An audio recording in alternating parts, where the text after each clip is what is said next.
আমরা মূলত এখানে উপস্থিত হয়েছি মানববন্ধনের জন্য এজন্য যে কেশবপুর দারুল উলুম মহিলা ফাজিল মাদ্রাসা এবং কেশবপুর সরকারি ডিগ্রি কলেজ এইখানে একটা ব্যস্ততম এরিয়া। এখানে আমাদের কোমলমতি বাচ্চারা প্রতিদিন এখানে যাতায়াত করে। কমপক্ষে কেশবপুর ডিগ্রি কলেজ এবং আমার মাদ্রাসার কমপক্ষে 3 থেকে 4 হাজার স্টুডেন্ট এই রাস্তা দিয়ে যাতায়াত করে। এইখানে প্রতিনিয়ত যত্রতত্রভাবে গাড়ি চলাচল করে। গাড়ির গতিবিধি এখানে আসলে জন্য বেড়ে যায়, যে কারণে এইখানে আসলে প্রায় দুর্ঘটনা ঘটে। এবং গতকালকে আমাদের বীর মুক্তিযোদ্ধা মোহাম্মদ আলী চাচা মারা গেছেন। এছাড়া প্রায় আমরা শুনি যে এখানে দুর্ঘটনা ঘটতেছে। আমরা চাই যে এখানে একটা সড়কে যাতে এই ধরনের কোনো দুর্ঘটনা না ঘটে, তার একটা প্রতিকার ব্যবস্থা এখানে নেওয়া হোক। আমরা সরকারের দায়িত্বশীল যারা আছেন তাদেরকে আমরা দৃষ্টি আকর্ষণ করছি। আমাদের ছোট ছোট বাচ্চারা প্রতিদিন এই রাস্তা দিয়ে যায় এবং তারা ঝুঁকিপূর্ণ অবস্থায় আছে। আমরা চাচ্ছি যে এই সড়কে যেন আর কোনো এই ধরনের কোনো ঝুঁকিপূর্ণ কোনো ক্ষতিগ্রস্ত না হয়। আমরা কেশবপুর মহিলা ফাজিল মাদ্রাসার শিক্ষার্থী, আমরা এখানে গতিরোধক চাই।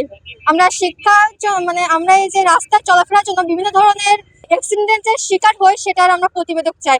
কারণ এখানে প্রতিনিয়ত একটি না একটি দুর্ঘটনার শিকার হচ্ছে। আগের দিনে এখানে একটি দুর্ঘটনার শিকার হয়েছে একটি ব্যক্তি, তার তো একটি পরিবার আছে। আমরা এর বিচার চাই। এখানে আমরা গতিরোধ করতে এখানে হাজির হয়েছি। আমাদের এখানে যাতায়াতের বিভিন্ন ধরনের সমস্যা আমরা ফেস করে থাকি। আমিও নিজেও এখানটায় অ্যাক্সিডেন্টে পতিত হয়েছি। তাই তাই আমরা চাই এখানটায় গতিরোধ করতে।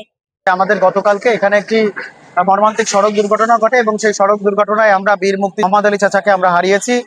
এছাড়া গত কয়েক মাসের অত্যন্ত জনগুরুত্বপূর্ণ একটি সংযোগ পয়েন্ট, যেখানে যশোর খুলনা হাইওয়ে সহ এখানে সাতক্ষীরার সাথে আমাদের একটি সংযোগ পয়েন্ট রয়েছে, কিন্তু আমরা দেখেছি এখানে যত্রতত্র গাড়ি চালানোর ফলে এবং বিভিন্ন ধরনের সড়ক দুর্ঘটনায় এখানে যেমন প্রাণ নিভে যাচ্ছে, ঠিক তেমনিভাবে এখানে অনেকে সড়ক দুর্ঘটনায় আহত হয়ে তারা পঙ্গুত্ব বরণ করছে।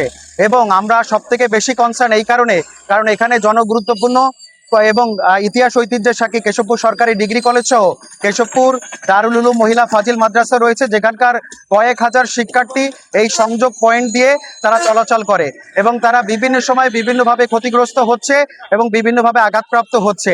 আমরা চাই না সড়কে নিভে যাক আরেকটি প্রাণ। আর তাই আমাদের প্রশাসনের প্রতি আমাদের বিনতি আবেদন থাকবে।